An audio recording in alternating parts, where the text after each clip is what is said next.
నమస్కారం, welcome to I dream. ధర్మ మార్గం కార్యక్రమానికి స్వాగతం. నేను మీ విజిత.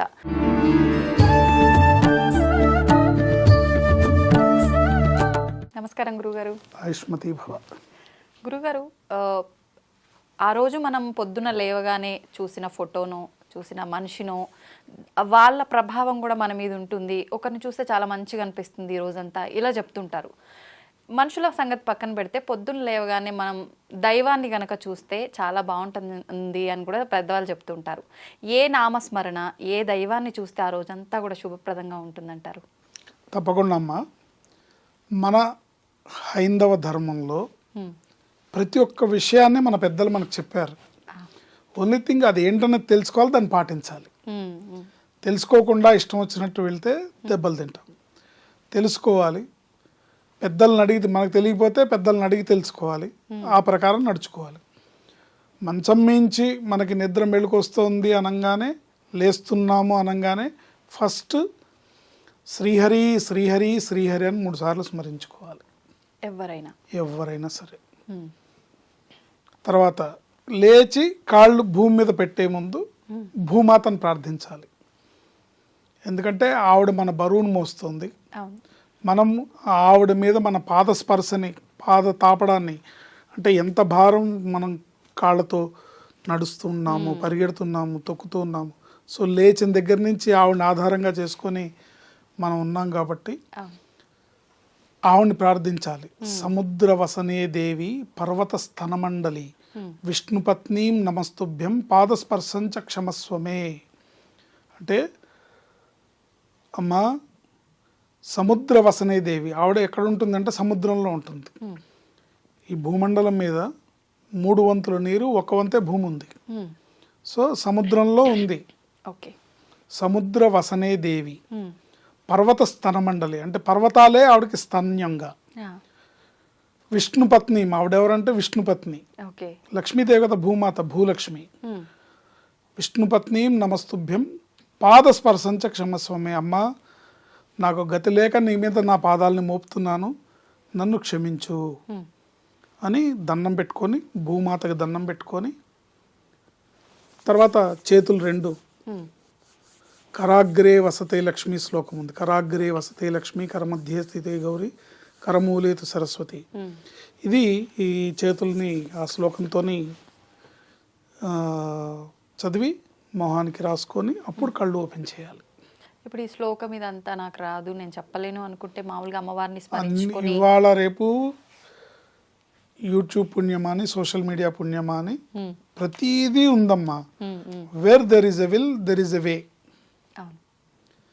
నీకు నేర్చుకోవాలి అనే తలంపు ఉంటే నీకు లభించని ఇన్ఫర్మేషన్ ఇవాళ లేదు. మార్గాలు చాలా, గూగుల్లో ఎవ్రీథింగ్ విల్ బి అవైలబుల్, అన్నీ దొరుకుతాయి. ఓన్లీ థింగ్ ఇస్ నీకు ఆసక్తి ఉండాలి. నీకు ఈరోజు నాకు శుభప్రదంగా గడవాలి, నేనేం చేయాలి? ఇప్పుడు మీరు వేసిన ప్రశ్న ప్రతి ఒక్కడు ఎవరికి వాళ్ళు వేసుకోవాలి. నేను పొద్దున్నే లేవగానే ఏం చేయాలి, ఏ దేవుణ్ణి స్మరించాలి, ఏ పద్ధతిలో భూమాతను స్మరించాలి, ఏ పద్ధతిలో నేను కళ్ళు తెరవాలి అని ఉండాలి. ఇలా ప్రతి ఒక్కరికి ఉంటే వాళ్ళకి ఆలోచన వస్తుంది. ఇవన్నీ నేను నమ్మా, లేవగానే చూసేది ఫోన్ లక్ష్మిని అంతే. అవును. అందువల్ల మీరు ఆ ఫోన్ ఓపెన్ చేయగానే అందులో అక్కడ ఏం బొమ్మలు కనబడతాయి తెలియదు. మీరు ఆ రాత్రి చూసిన ఏదైనా హర్రర్ సినిమా ఉంటే ఆ దయ్యం తాలూకా బొమ్మలే కనబడతాయి. అందుకని ఈ పద్ధతిలో మనం లేచి సూర్యోదయానికి పూర్వమే నిద్ర లేవాలి. బ్రాహ్మీ ముహూర్తంలో. సూర్యోదయం తర్వాత నిద్ర లేస్తే అది కరెక్ట్ కాదు. ఎందుకంటే సూర్య భగవానుడు ప్రత్యక్ష నారాయణుడు, మన కంటికి కనిపించే దైవం సూర్యుడు. ఇంకా మిగతా వాళ్ళు ఎవరు కంటికి కనిపించరు. మన కంటికి కనిపించే దైవం సూర్య భగవానుడు. కాబట్టి ఆయన ఉదయం అవ్వకముందు, ఆయన ఉదయించక ముందు మనం లేవడం అనేది మానవులుగా పుట్టినందుకు అది మన ధర్మం. లేకపోతే ఆయన ఇన్సల్ట్ చేసినట్టే అవుతుంది. అందుకని ఇన్ని రకాల అనారోగ్యాలు, ఇన్ని రకాల సమస్యలు. సూర్యోదయానికి పూర్వమే లేవాలి. సూర్యోదయానికి పూర్వమే లేవడం, సూర్యోదయానికి పూర్వం మన మూలాధారంలో గణపతి సంచారం ఉంటుంది కాబట్టి గణపతి ప్రార్థన. యాక్చువల్గా అయితే స్నానాదులన్నీ మన కాలకృత్యాలు స్నానాదులు పూర్తి చేసుకొని గణపతిని ప్రార్థించాలి. ఓకే. లేకపోతే కనీసం నామస్వరం శ్రీ గణేశాయ నమః, జై గణేశాయ నమః ఏదో ఒకటి ఆయన్ని కనీసం ఒక 5-10 నిమిషాలు స్మరించుకోవాలి. ఓకే. ఆ తర్వాత ఇంకా మన కాలకృత్యాలు తీర్చుకొని మన మిగతా కార్యక్రమాలకు వెళ్ళడం అనేది ఆ రోజున శుభప్రదంగా ఉంటుంది. తర్వాత ఇది నిద్రలేచినాక తర్వాత స్నానం అది అయిన తర్వాత మనం పూజ మీ అలవాట్ల ప్రకారం మీ ఆచారాల ప్రకారం మీకున్న సమయంలో మీకున్న ఇది కొద్దిపాటి అలవాట్లలో కాస్త దేవుడికి దండం పెట్టుకోవడం, ఏదో స్తోత్ర పఠనము, సంధ్యావందనాది కార్యక్రమాలు ఏవో చేసుకున్నాక మీరు బ్రేక్ఫాస్ట్ చేసి ఇంట్లోంచి బయటికి వెళ్ళేటప్పుడు భార్య గృహలక్ష్మే మహాలక్ష్మి అంటాం. సో భార్యాభర్తలు ఇద్దరు కూడా ఈయన బయటికి వెళ్ళడానికి ముందే భార్య కూడా స్నానం చేసి ఉండాలి, ఇంట్లో దీపం పెట్టి ఉండాలి. ఈయన 8 గంటలకి ఉద్యోగానికి వెళ్ళినా, 9 గంటలకు వెళ్ళినా, 10 గంటలకు వెళ్ళినా ఆ లోపుగానే ఆవిడ స్నానం చేసి జుట్టు అది విరబోసుకోకుండా ముడి వేసుకొని ఇంట్లో దీపం పెట్టి ఉండాలి. ఆవిడ చక్కగా కుంకుమ ధారణ చేసి ఉంటే ఆయన బయటికి వెళ్ళేటప్పుడు భార్యకి చెప్పాలి ఆయన పేరు ఏదైతే అది. సపోజ్ ఇప్పుడు మీ వారు ఉన్నారనుకోండి, అమ్మ విజిత వెళ్ళొస్తాను అని చెప్పాలి. మీరేం చేయాలి, ఆయన చేతిలో ఒక కాయిన్, రూపాయి కాయిన్, 5 రూపాయల కాయిన్ చేతిలో పెట్టి ఆల్ ది బెస్ట్ అండి, క్షేమంగా వెళ్ళి లాభంగా రండి అని చెప్పాలి. ఇది సక్సెస్ఫుల్ సంసారానికి గుర్తు అన్నమాట. అంటే ఇది ఏదైనా పని మీద వెళ్ళేటప్పుడు గురుగారు ప్రతిరోజు పని మీదేగా వెళ్తున్నాడు అంటే ప్రత్యేకించి కొన్ని ముఖ్యమైన పనులకు వెళ్తుంటారు? లేదు, ప్రతిరోజు ఇవాళ రేపు సమాజంలో పరిస్థితులు ఎలా ఉన్నాయమ్మా? ఇంట్లోంచి బయటకు వెళ్ళిన మనిషి తిరిగి ఇంటికి వస్తాడని గ్యారంటీ ఉందా? లేదు. కాబట్టి ఈ విధమైన శకునం ఇట్లా భార్యాభర్త మన గృహలక్ష్మే మహాలక్ష్మి అనే ఉద్దేశంతో అసలు చాలా మంది నేను గమనించాను, మగవాళ్ళు వెళ్తున్నా అని కూడా చెప్పరు భార్యకి. ఇంట్లో ఆమె వంటింట్లో ఉంటుంది, ఈయన చెప్పకుండా ఈయన వెళ్ళిపోతాడు. ఇట్లా ఉంటారు. అందుకని పిలిచి అమ్మా నేను వెళ్తున్నాను, నేను వెళ్ళొస్తాను అని చెప్పాలి. మీరు ఎదురు రావాలి ఆయనకి.